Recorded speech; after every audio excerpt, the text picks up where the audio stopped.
Il serait bon à ce stage de parler des failles temporaires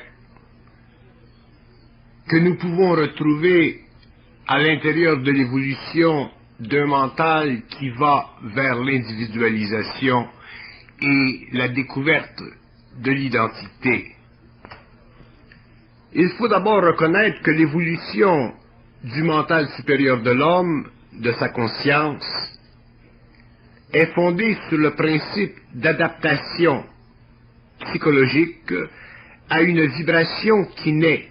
dans un éther mental extrêmement raréfié, c'est-à-dire dans un éther mental où l'ego a très peu d'emprise à travers la forme pour justifier la qualité de son action. Autrement dit, plus le mental individualisé de l'homme prend de l'ampleur,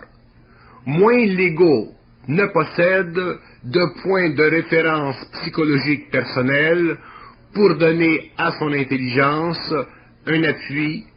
un jugement, une valeur ou une mesure. Ce que nous voulons dire, c'est que plus l'homme avance dans la conscience supramentale, plus il détruit derrière lui les pistes qui, généralement, dans son expérience antérieure, avaient servi à lui donner une mesure du point où il en était rendu dans la valeur, dans la mesure de la valeur de son action créative. L'ego qui développe un mental identique à lui-même, l'ego qui développe un mental individualisé, s'aperçoit de plus en plus qu'il devient de plus en plus difficile pour lui de pouvoir mesurer la justesse de son intelligence et en même temps, il devient de plus en plus facile pour lui de mesurer la justesse de cette même intelligence. Pourquoi le dilemme? Pourquoi ces deux aspects à la fois dans une même conscience? Pour la simple raison que l'ego, dans le mouvement créatif de l'intelligence lucide et pure de sa conscience nouvelle, ne peut plus se servir de sa mémoire, autrement dit de sa psychologie, autrement dit de sa personnalité, autrement dit des attributs de lui-même, pour mesurer son intelligence et à la fois, dans un même temps, il doit fonder la valeur de son intelligence sur le vide que crée l'explosion en lui de l'énergie créative à travers la surface mentale d'une conscience totalement épurée de subjectivité. Donc l'ego qui va vers une conscience de plus en plus individualisée en arrive éventuellement à ne plus pouvoir donner à son action ou à son intelligence un appui psychologiquement fondé sur une coordination quelconque de son rationalisme mental, intellectuel et psychologique. Autrement dit, plus l'ego devient lucide, moins il peut fonder sa lucidité sur le rapport de valeur qui l'instruise d'une conscience quelconque, et plus il est obligé de se lancer dans le vide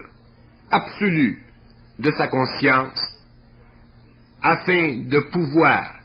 mettre à l'épreuve dans le monde de son action l'expression de cette même conscience. L'ego qui possède un mental individualisé ne peut plus se justifier. Il ne peut qu'exercer créativement son droit d'être. Ne pouvant plus se justifier, il ne peut plus subordonner à sa nouvelle conscience ou donner à sa nouvelle conscience des intentions, même si ces intentions sont de très haut niveau de moralité, puisque la conscience créative ne fonde pas son mécanisme ou son processus de vitalisation à travers l'homme sur les bases fondamentales de la psychologie humaine, mais sur des bases créatives qui font partie du devenir de son action, donc du devenir de l'homme, donc du devenir de la société. Si l'homme nouveau de demain, qui possédera une conscience supramentale dans toute l'ampleur de sa définition, vit une action créative en fonction du vide absolu qu'il doit connaître dans sa conscience universelle, il deviendra impossible à l'homme, à l'être humain, à l'homme nouveau et conscientisé, de juger d'une façon ou d'une autre une action qui vient vers lui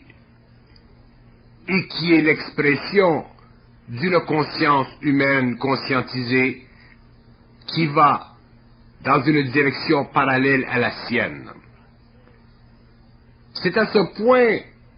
que la conversion de l'énergie entre deux êtres humains qui se conscientisent et qui sont en voie de développer un mental individualisé pourra permettre éventuellement un échange total et parfait entre deux hommes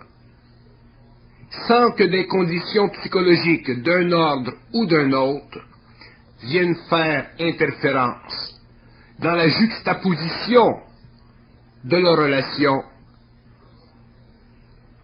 ou dans l'harmonie ou la désharmonie apparente de leur échange. Ce nouvel état de choses qui fera partie de la situation d'un homme conscient vis-à-vis un autre, éventuellement permettra d'uniformiser sur le plan humain l'énergie et de donner à cette énergie la liberté dont elle a besoin, qui lui est nécessaire, afin de pouvoir engendrer dans la vie de l'homme, entre les hommes, les différentes conditions qui lui sont nécessaires afin de créer sur la planète un ordre qui convient à une conscience universalisée et non plus un ordre qui convient à l'ego, encore lié invisiblement à des lignes de force en lui qui constituent les paramètres de sa personnalité. Pour que le mental individualisé de l'homme nouveau puisse s'exercer dans une liberté totale, il faudra avec le temps que les hommes en arrivent à vivre d'une façon mentale qui ne convient aucunement à la qualité psychologique de l'action, mais qui convient parfaitement à la nature et à l'essence même de la dynamique créative de leur nouvelle intelligence. Ceci ne sera pas facile parce que les hommes possèdent, en dehors de la fusion, un certain niveau de programmation qui fait partie de la qualité ancestrale de leur esprit, qui fait partie des différentes évolutions sur le plan de l'âme et qui coïncide dans notre temps avec des conditions d'énergie dont se sert le double ou l'esprit de l'homme pour convertir les aspects supérieurs de sa lumière et les intégrer éventuellement dans les plans inférieurs de l'homme où cette lumière doit devenir active, intégrée et créative. Le développement du mental individualisé est certainement l'aspect le plus subtil, le plus difficile et le plus rébarbatif de la conscience humaine, parce que il fait partie d'une expérience nouvelle où l'ego, éventuellement, perd le choix pour ne développer que la puissance générative de son intelligence en dehors des limitations psychologiques qui font partie de sa personnalité. Ceci a pour but de désintoxiquer l'ego, de lui laver les aspects qui donnent à sa personnalité l'investiture dont elle a de besoin pour posséder une certaine mesure d'elle-même et ainsi donner à l'ego une certaine qualité de son propre esprit. Mais ce n'est pas à l'ego de donner ou de se donner la qualité de son propre esprit, c'est à l'énergie de son esprit de donner à l'ego la mesure de sa relation avec lui, afin que ce dernier puisse éventuellement posséder une intelligence totalement lucide, c'est-à-dire une intelligence suffisamment perfectionnée pour pouvoir facilement voir la trame psychologique qui se cache derrière souvent des actions que nous considérons comme étant le produit d'une conscience créative. L'ego est une manifestation sur le plan humain d'une constante. Cette constante, c'est l'esprit de l'homme. Mais il est aussi la manifestation d'une particularité. Et cette particularité, elle est directement reliée à la personnalité de l'homme. Et la distance entre la constante de l'esprit et la particularité de la personnalité fait en sorte que l'homme est plus ou moins avancé dans l'expérience de ce que nous pouvons appeler le mental individualisé, c'est-à-dire le mental sans faille, c'est-à-dire la conscience pure, c'est-à-dire le pouvoir créatif de l'esprit à travers l'ego. Ce n'est pas avec facilité que l'homme pourra passer d'un plan où la personnalité conscientisée se rapproche de la mesure énergétique de son esprit, pour en arriver éventuellement à un plan où cette même personnalité disparaît dans la lumière de l'esprit pour ne réapparaître que transformée en tant que créativité personnelle de l'esprit ou du double à travers l'ego. Si nous demandons la question où commence l'ego et où commence l'esprit, ou où cesse l'ego et où commence l'esprit, ou où cesse l'esprit et où commence l'ego, il y a une réponse. Et la réponse, elle est la même pour les trois aspects de la question. L'ego et l'esprit doivent être unifiés dans un rapport parfait, c'est-à-dire dans la manifestation ultimement perfectionnée d'une intelligence qui ne relève plus de la personnalité et qui n'est plus non plus le produit autoritaire de l'esprit. Autrement dit, entre la personnalité de l'homme nouveau et l'esprit de l'homme, il doit y avoir un pont de créer afin que l'homme ne sente plus la puissante intervention de l'esprit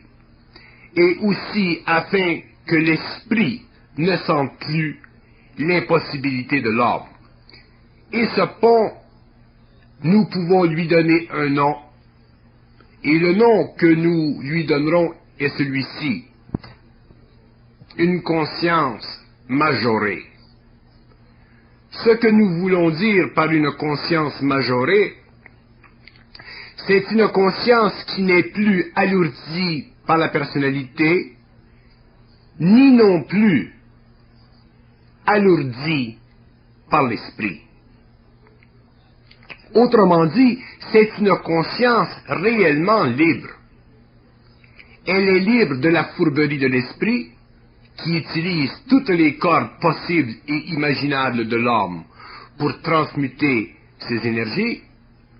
et elle est libre de la personnalité, qui se donne facilement l'autorité d'être intelligente. Donc, une conscience majorée est réellement la représentation d'un équilibre entre l'aspect cosmique universel de l'homme et l'aspect planétaire de ce dernier.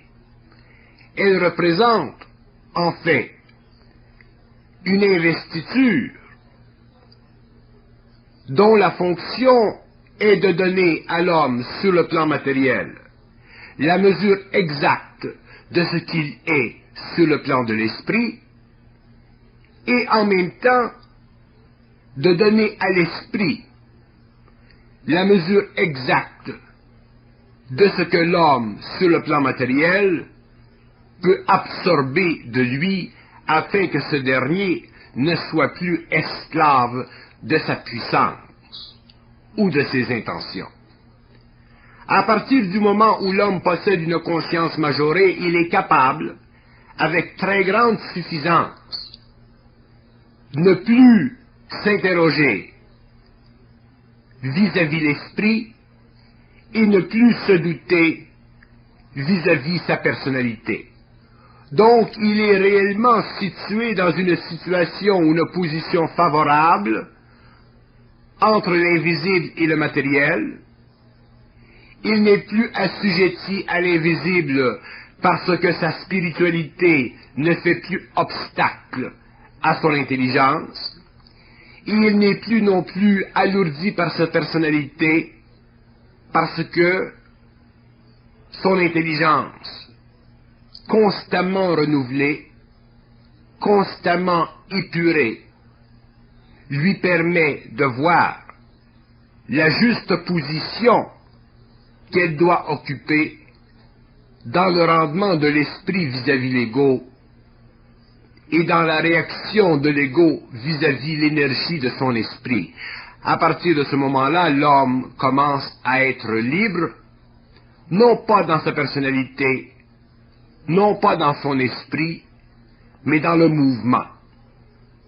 Et être libre dans le mouvement, c'est l'expression la plus extraordinaire de l'homme nouveau, parce qu'il coïncide, cet homme, avec l'apex ou le summum de ce que nous pouvons appeler sur le plan matériel la conscience créative. Il n'est plus alors redevable ni à l'esprit, ni à la personnalité, il est simplement le produit d'une synthèse,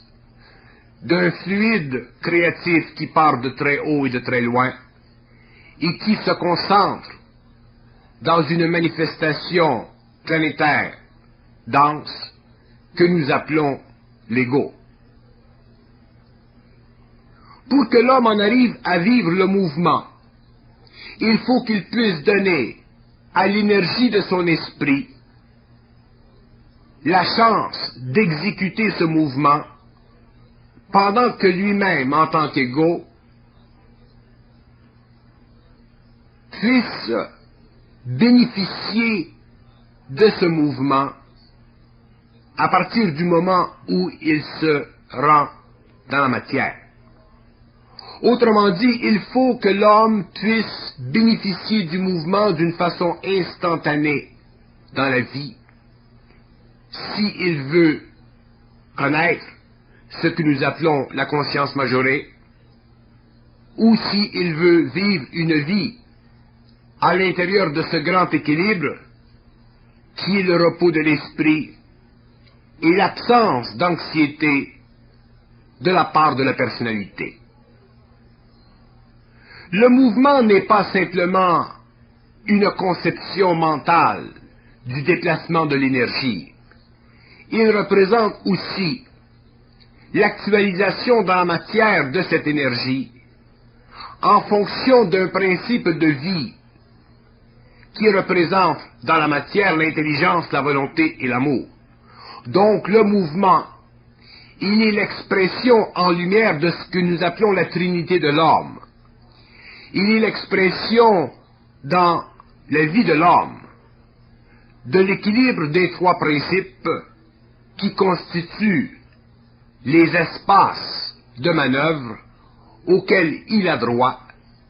afin de rencontrer dans sa vie matérielle les conditions nécessaires à une vie qui est exclue totalement du phénomène de la survie planétaire. À partir du moment dans la vie de l'homme où il vit une conscience majorée, à partir du moment où il n'est plus invité psychologiquement à la contestation,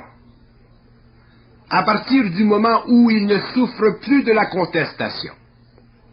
à partir du moment où il ne peut plus contester, à partir du moment où il est libre de la confusion que crée la contestation, il commence à pénétrer le tunnel de sa conscience pour en arriver éventuellement à un raccord parfait entre lui-même et son double, ce qui lui donnera la capacité un jour d'entrer en contact avec des intelligences parallèles qui ne souffrent pas de la dualité et qui ne sont pas concernées par l'impuissance de l'or. L'évolution du mental individualisé va beaucoup plus loin que nous pouvons aujourd'hui l'imaginer. L'évolution du mental individualisé amène l'homme, demain, à pouvoir constater de fait une relation entre lui, en tant qu'être conscient, et d'autres intelligences conscientes, mais appartenant à des systèmes de vie différentes. Donc le besoin pour l'être humain, l'homme nouveau, de développer une conscience majorée, qui est l'expression parfaite d'un mental individualisé, ne représente pas pour l'homme simplement un état d'esprit sur la terre. Il représente l'avenir, la porte, qui l'amènera éventuellement à pénétrer dans les lieux secrets de la conscience de la terre. Donc l'évolution du mental individualisé va beaucoup plus loin que les simples constatations d'aujourd'hui, que les simples apports qu'il peut nous apporter aujourd'hui. Il est la clé qui permettra un jour à l'homme d'entrer sans obstacle dans des lieux qui font partie de la nouvelle génération, de la nouvelle civilisation, de la nouvelle conscience humaine. Si aujourd'hui, à l'intérieur de nos actions, dans nos vies de tous les jours, nous ne sommes pas capables de développer une conscience majorée, c'est-à-dire une conscience qui est au-dessus de la contestation, nous ne pouvons pas bénéficier parfaitement de la dynamique vibratoire de l'énergie qui soutient le mental individualisé et qui lui donne l'apparence ou la réalité d'une intelligence réellement lucide, d'une intelligence de plus en plus perfectionnée, autrement dit d'un pouvoir créatif à toute épreuve. Le but du mental individualisé, ce n'est pas simplement de donner à l'homme l'impression qu'il est conscient, ou l'impression qu'il est intelligent, ou l'impression qu'il devient de plus en plus créatif. Le but du mental individualisé est de confondre dans la vie mentale psychique de l'homme la dualité qui vient de l'observation psychologique de ses sens, de la dualité qui vient de la consternation rigoureusement rattachée au mouvement subtil de ses émotions. L'évolution du mental individualisé ne représente pas pour l'homme simplement un état d'esprit qui lui permet de fraterniser avec des hommes qui ont une évolution parallèle. L'évolution du mental individualisé est une clé personnelle pour l'homme en tant qu'individu, clé qu'il peut garder ou clé qu'il peut perdre, selon sa capacité d'aller plus loin dans la conscientisation de son mental, l'élévation vibratoire de ce mental, pour qu'un jour il puisse bénéficier d'une conscience majorée qui se situe totalement en dehors des limitations contestataires, qui sont le produit de l'impression que nous avons, nous, en tant qu'hommes, d'avoir l'intelligence de la mesure des valeurs auxquelles nous faisons face dans une vie qui est de plus en plus subtile et de plus en plus difficile à cerner dans sa totalité, dans son intention et dans son mouvement. Le mouvement de l'esprit à travers l'homme n'est pas le mouvement de l'homme à travers l'esprit. Le mouvement de l'esprit à travers l'homme est un mouvement qui se constitue par lui-même, pour lui-même et envers lui-même, tandis que le mouvement de l'homme vers l'esprit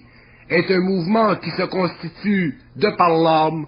pour l'homme et envers l'homme. Et même si l'homme ne le voit pas, même si l'homme a l'impression que son mouvement vers l'esprit est un mouvement qui est gratuit, est un mouvement qui est de plus en plus libre de la contestation, de la limitation, de la psychologie, de la valorisation subjective, il viendra le jour où l'homme, regardant derrière lui, verra très bien qu'effectivement, le mouvement de l'énergie de l'esprit vers lui ne pouvait être consumé que lorsque le mouvement de lui vers l'esprit fut parfaitement élevé au-delà de la contestation. Contester veut dire beaucoup de choses, mais dans le fond, contester veut dire une chose. Il veut dire donner au mouvement de l'énergie de l'esprit la valeur de l'impression que l'homme veut bien donner au mouvement de l'homme vers l'esprit. Autrement dit, dans la contestation ou dans le temps où elle existe, l'homme a toujours un peu dans sa conscience d'un mouvement de lui vers l'esprit, alors que ce devrait être l'opposé, que l'homme n'eût que le mouvement de l'esprit vers lui, mouvement qui lui permet naturellement de posséder une conscience majorée, c'est-à-dire un mental individualisé mais parfait, et non pas simplement un mental individualisé à l'intérieur duquel il y a une faille que nous ne voyons pas parce que nous n'avons pas encore subi suffisamment la descente de l'énergie de l'esprit à travers l'ego. Lorsque les hommes conscients qui aujourd'hui possèdent de plus en plus un mental individualisé posséderont une conscience majorée ou un mental majoré, ces hommes ne pourront plus entre eux vivre la contestation. Parce que le mouvement de l'énergie de l'esprit ne servira plus à perfectionner leur intelligence, mais simplement à rendre dans le monde l'expression générative de cette énergie. Autrement dit, l'aspect initiatique de leur conversion dans la conscience aura cessé. Ces hommes ne vivront plus ou ne subiront plus les blocages d'énergie qui sont créés par la très grande sensibilité qui vient avec le mental individualisé, mais qui n'a pas encore été majoré en conscience. Ceci viendra avec le temps, ceci viendra avec les années, et ceci représentera finalement la vraie conscience supramentale de l'homme nouveau. Une conscience majorée est une conscience à l'intérieur de laquelle l'homme ne peut plus questionner, douter de la lucidité de son intelligence, mais en même temps ne peut plus avoir ou souffrir ou être piégé par l'impression d'une même lucidité. Cette condition est tellement subtile, tellement rigoureuse, tellement perfectionnée, qu'un homme possédant une conscience majorée, au-delà d'un mental individualisé, ne peut plus, avec un homme possédant une telle conscience, vivre d'ambiguïté dans ses rapports humains, vivre d'un blocage d'énergie dans ses rapports de travail ou de vie, puisque l'homme lui-même et l'autre, face à lui, ne font plus partie de la conscience planétaire, mais d'une conscience parallèle qui, un jour, s'ouvrira dans une condition de vie leur permettant d'examiner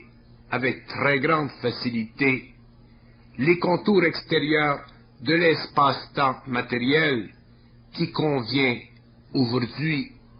à une conscience planétaire.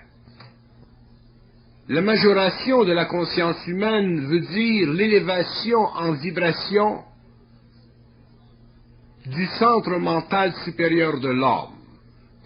Élévation en vibration qui ne peut être faite que lorsque l'énergie de l'homme a suffisamment vibré pour éclater et laisser enfin descendre l'énergie de son esprit ou de son double. Lorsque l'énergie de l'homme a suffisamment vibré pour éclater, il se produit dans le mental de l'homme une transformation de son savoir. Son savoir n'est plus celui qu'il possédait auparavant. Il n'est plus le savoir élevé qui auparavant lui donnait l'impression de l'intelligence. Il est un autre savoir qui n'est plus fondé sur le rapport étroit entre l'ego et l'esprit, mais qui est simplement fondé sur l'équilibre parfait entre l'ego et l'esprit. Et ceci est très important parce que l'équilibre entre l'ego et l'esprit est la nouvelle nature de l'homme. Il représente cet équilibre, ce que l'homme a toujours idéalement voulu et désiré dans la vie, c'est-à-dire la capacité d'être libre à la fois en esprit et à la fois en intelligence, et à la fois dans la synthèse des deux, c'est-à-dire dans le mouvement de l'un vers l'autre. Pour que l'homme soit parfaitement libre en esprit et en intelligence, il faut que son intelligence ait laisser place à son esprit et que son esprit ait accordé à son intelligence suffisamment d'espace pour que ce dernier se sente absolument libre sur le plan humain de vivre une action qui coïncide avec l'élimination totale de la contestation. Donc, pour qu'un être humain ne sente jamais dans sa vie l'effleurement de la contestation, pour qu'il ne souffre jamais de la contestation, pour qu'il ne soit jamais emprisonné dans la contestation, il lui faut posséder une conscience majorée qui éteint ce qui est contestataire pour ne faire passer que le fluide de l'énergie, d'où l'homme prend conscience de la beauté et de la grandeur de l'esprit, et où il prend aussi conscience de la puissance mentale de son intelligence créative à travers l'ego. Donc l'homme nouveau qui possédera un mental individualisé pourra être comparé, si vous voulez, à un équilibriste qui marche sur un fil. Il n'est ni à gauche ni à droite, c'est-à-dire qu'il n'est ni dans l'esprit esclave, ni dans l'intelligence impressionné. Il est sur un fil, c'est-à-dire qu'il est le produit de l'équilibre des deux, donc il ne peut plus exister pour lui dans sa vie de contestation, qui est dans le fond une forme de déséquilibre entre l'esprit et l'intelligence grandissante de l'homme. Lorsqu'il n'y a plus de déséquilibre entre l'esprit et l'intelligence grandissante de l'homme, l'homme vit une vie parfaitement équilibrée dans le mental. Il est très bien situé entre les deux aspects de sa réalité, une conforme aux lois du mental humain et l'autre conforme aux lois de l'énergie de l'homme. Et lorsque le mental humain, avec tout son bagage, est capable d'absorber l'énergie et ne plus subir de contre-choc sur le plan émotionnel qui pourrait créer dans l'homme un certain déséquilibre, ce dernier possède une conscience majorée, c'est-à-dire un mental individualisé, mais sans faille, c'est-à-dire sans possibilité d'erreur dans l'avenir ou dans le présent. Et tant que l'homme ne peut pas vivre une vie qui soit sans possibilité d'erreur dans l'avenir ou dans le présent, il va certainement, à cause de sa grandeur, vers une conscience lui permettant de bénéficier de ce que nous appelons un mental individualisé, mais il n'a pas fini le mouvement de la définition du rapport entre son esprit et son intelligence. Autrement dit, son intelligence doit réaliser certaines choses et son esprit doit se fixer, s'ajuster à son intelligence, donnant ainsi un produit neuf, un produit qui est l'ultime rendement du mental individualisé et qui est en fait la qualité suprême, supérieure et indéfinie de l'homme nouveau, de la sixième race, racine. Donc, tant qu'il y a dans le mental humain de l'espace pour la vérification de ce que nous appelons la valeur de notre intelligence ou la mesure de notre intelligence, il y a naturellement une question de doute vis-à-vis le temps qui est devant nous. Autrement dit, un mental individualisé qui n'a pas encore atteint le stage de la majoration de la conscience possède en lui une mesure de temps qui l'insécurise parce que son mental individualisé se sert de la contestation, c'est-à-dire subit l'effet de la contestation parce que l'équilibre entre l'énergie de l'esprit et le mental de plus en plus raffiné n'est pas encore arrivé à un point de parfaite définition. Donc, lorsque l'homme, et tant que l'homme, souffre dans son mental du temps, tant que l'homme doit attendre dans la vie, tant qu'il y a du temps dans la vie de l'homme, il va encore vers la majoration de conscience. Car c'est dans la majoration de conscience que le temps n'existe plus. C'est dans la majoration de conscience que l'équilibre entre l'esprit et l'intelligence est parfait. C'est dans la majoration de conscience que l'homme n'est plus ce qu'il était auparavant, c'est-à-dire que les liens invisibles entre son passé, sa mémoire, sa culture, ses affinités anémiques est totalement brisé pour laisser libre cours à un nouveau type d'homme,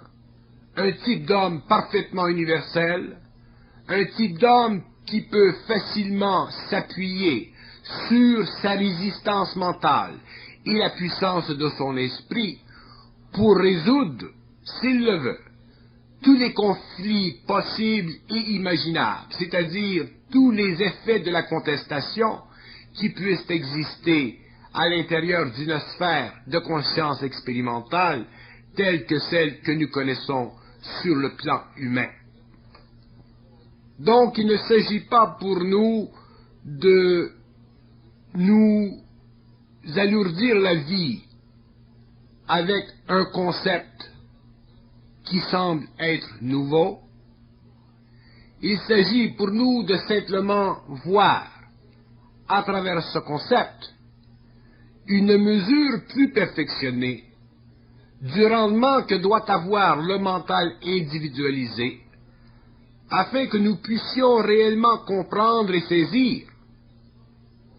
que la valeur limitative de toute action créative sur le plan humain n'est pas à la mesure du mouvement de l'ego ou de l'intelligence de l'homme vers son esprit, ni du mouvement de l'esprit vers l'homme, mais de l'équilibre entre les deux. Et tant que nous n'aurons pas saisi cette réalité, nous croirons, à tort, que le mouvement de notre intelligence vers l'esprit, ou encore pire, le mouvement de l'esprit vers notre intelligence, représente l'action parfaite. Il y a deux mouvements dans l'homme, celui du mouvement de l'intelligence vers l'esprit, c'est-à-dire la prise de conscience personnelle de son énergie, et le mouvement de l'énergie de l'esprit vers l'ego, vers le mental de l'homme, qui représente l'exécution de l'énergie. Et entre ces deux mouvements, il y a l'équilibre, qui représente la conscience majorée, c'est-à-dire la paix parfaite dans le mental humain, quelle que soit la contestation ou les aspects contestataires qui relèvent du manque d'équilibre dans la vie mentale de l'homme sur la terre. Celui qui a vu et qui a connu la contestation et qui, plus tard, vit la majoration de conscience, ne veut plus retourner dans le passé et entremêler sa vie mentale avec des aspects contestataires, parce qu'il sait très bien que toute contestation mène inévitablement à la perfection des rapports humains ou à la rupture de ceux-ci, selon que les hommes font partie d'une nouvelle évolution ou qu'ils font partie de l'involution. Par contre, s'ils font partie de la nouvelle évolution, le temps éliminera les contestations parce que le mouvement de l'énergie dans l'homme se sera équilibré.